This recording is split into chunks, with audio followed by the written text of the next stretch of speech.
Vivi já está a caminho de Elbaf e tenho 100% de certeza de que ela chegará ao final do arco. Oda deixou muitas pequenas pistas e tudo o que precisamos fazer é fazer algumas perguntas importantes e conectar os pontos, e é exatamente isso que farei neste vídeo. Espero que gostem.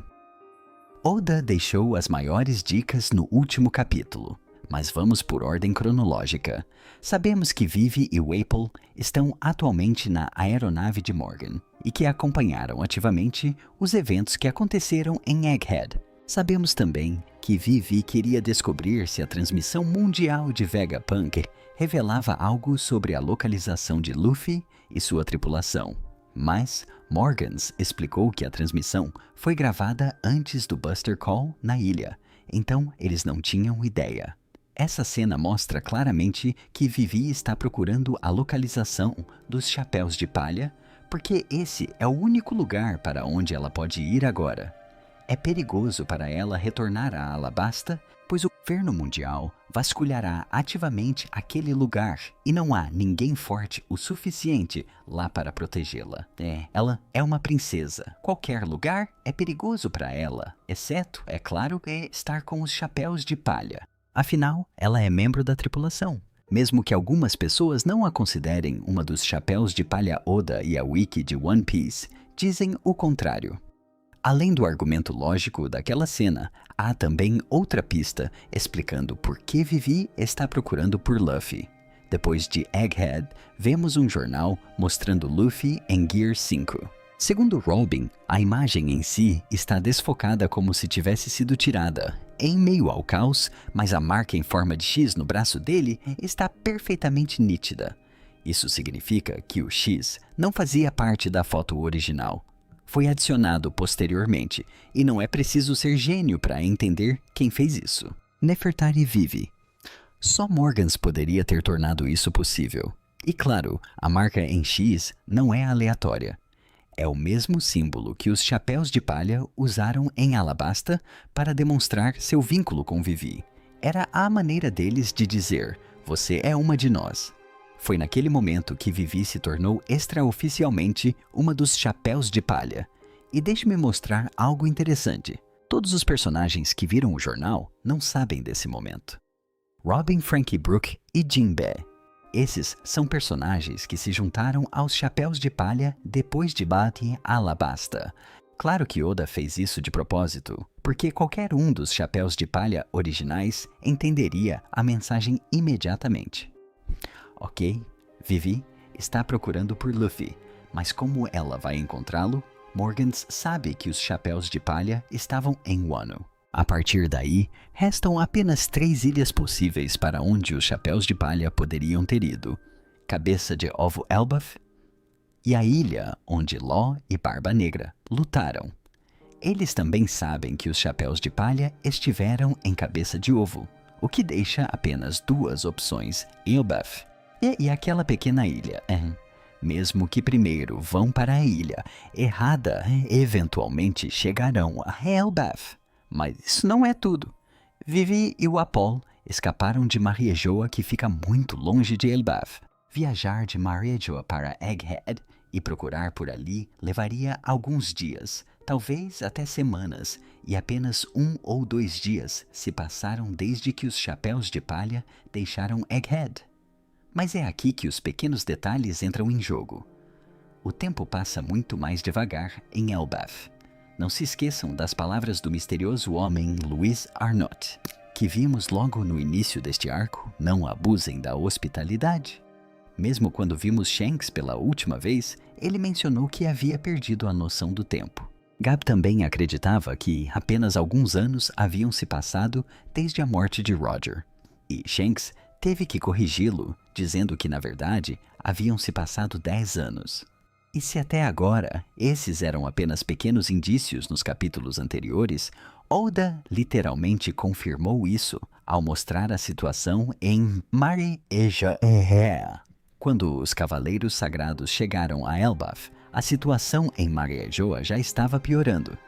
Logo depois ficamos sabendo de um incêndio de grandes proporções e de repente Mariejoa já está estável novamente.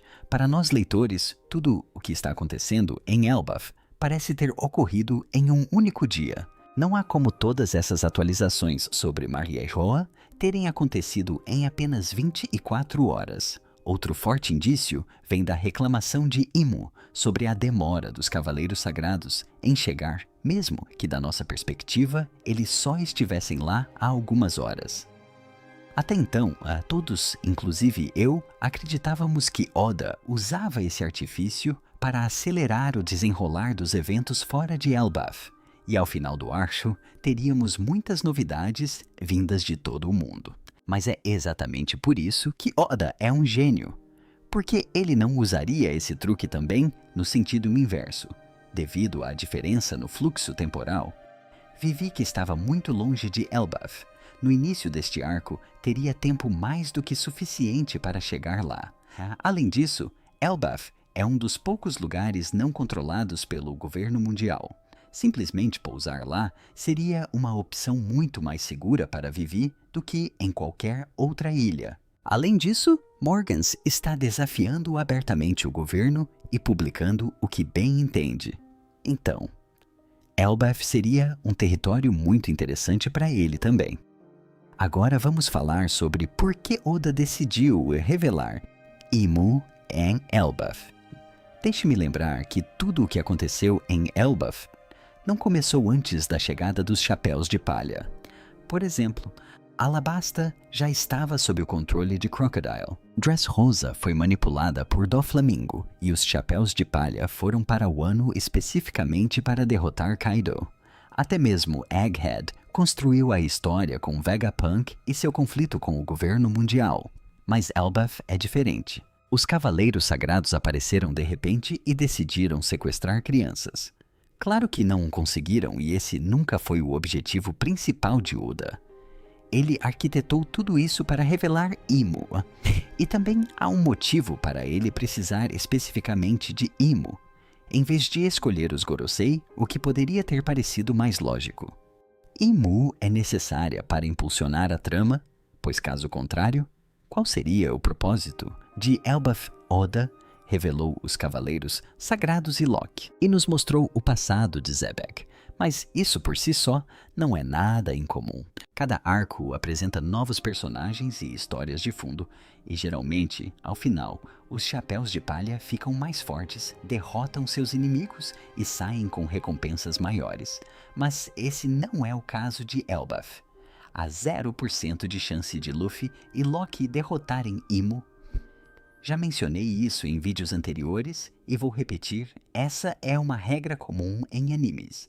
Se o vilão encontra o protagonista antes da batalha final, os personagens principais quase sempre perdem. Esse tema é ainda mais forte em One Piece. Basta olhar para Crocodile ou Kaido, por exemplo. Luffy perdeu várias vezes antes de finalmente derrotá-los. E esse vilão não é apenas mais um antagonista. Ele é o Rei do Mundo, um dos dois principais candidatos a vilão final da história. O que torna tudo ainda mais intenso é que ele está sozinho, um homem que acabou de ser revelado e que supostamente é o mais forte prestes a enfrentar Loki, os gigantes e os Chapéus de Palha. Quão absurdo seria se ele fosse derrotado por um grupo de protagonistas tão cegado. Imagine se Madara tivesse sido derrotado pela Aliança Ninja logo em sua primeira aparição. Esse tipo de coisa só acontece em comédia. Killingham já avisou os outros para não o subestimarem. Imu vai derrotar todos Luffy, Loki, os Chapéus de Palha e os gigantes. Ele pode até destruir Elbaf, então alguém precisa intervir para salvá-los. Caso contrário, a história terminaria aqui.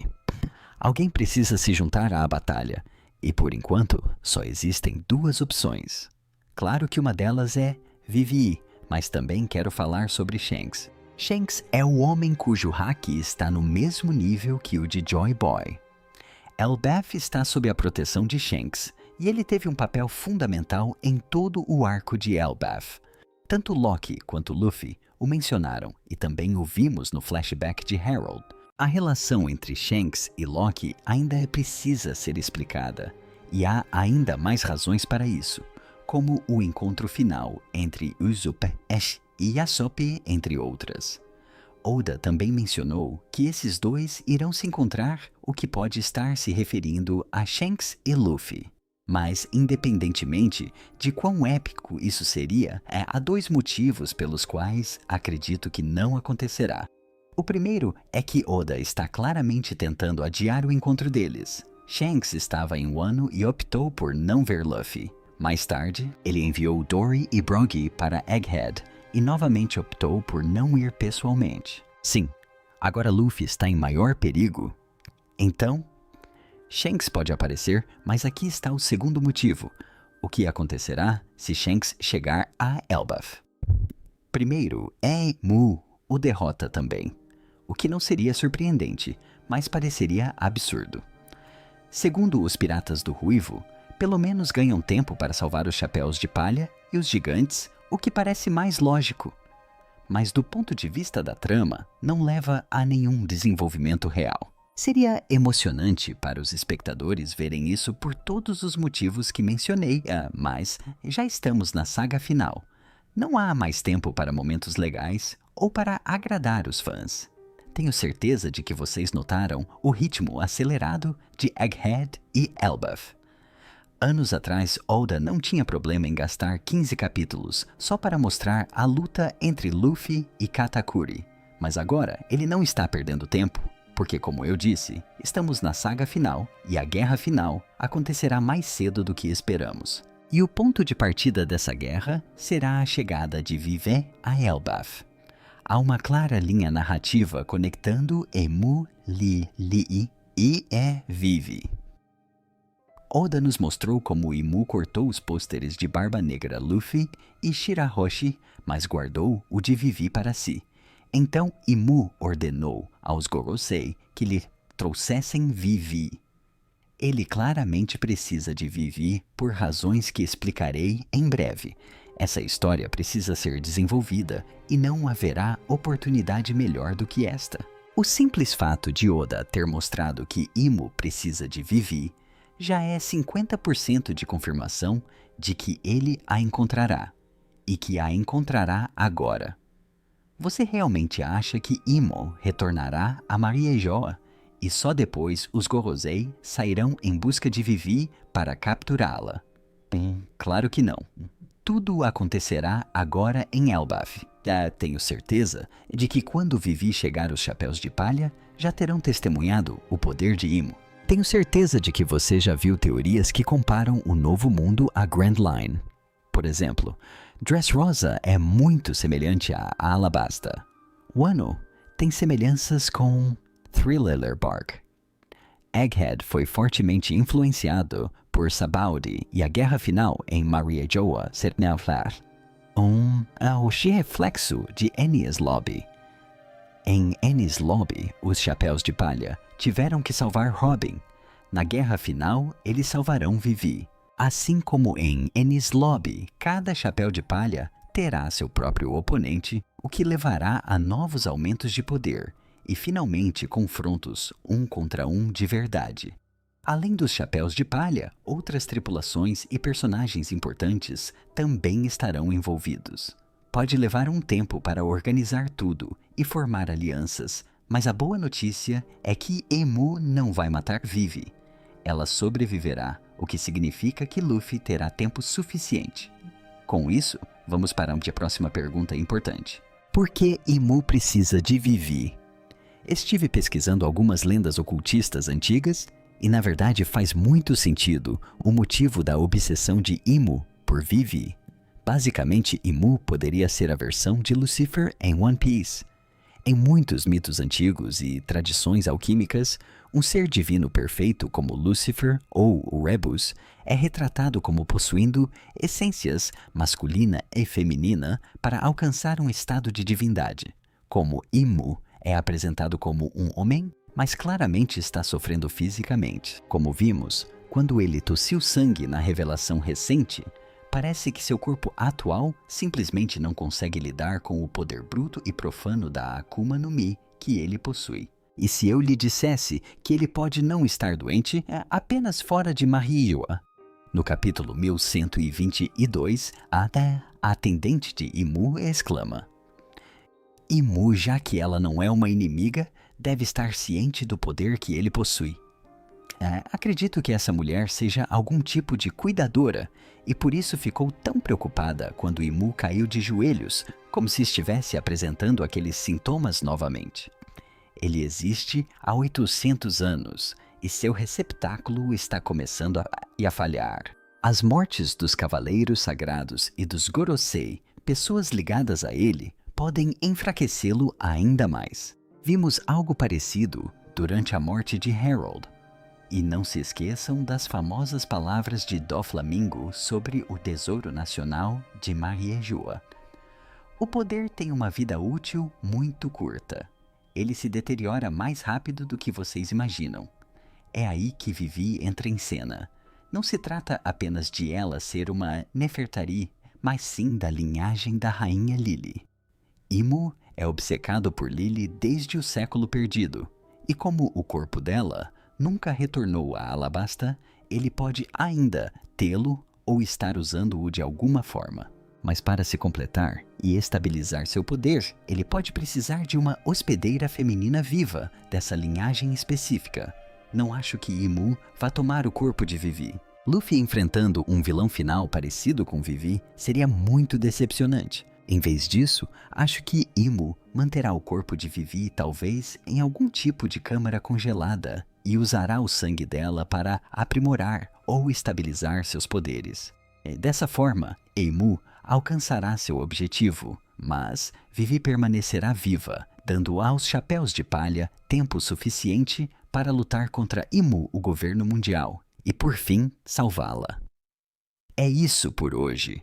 Deixe sua opinião sobre essa teoria nos comentários e se quiser saber mais sobre o relacionamento de Imu e Lili, confira este vídeo aqui. Obrigado por assistir. Até mais.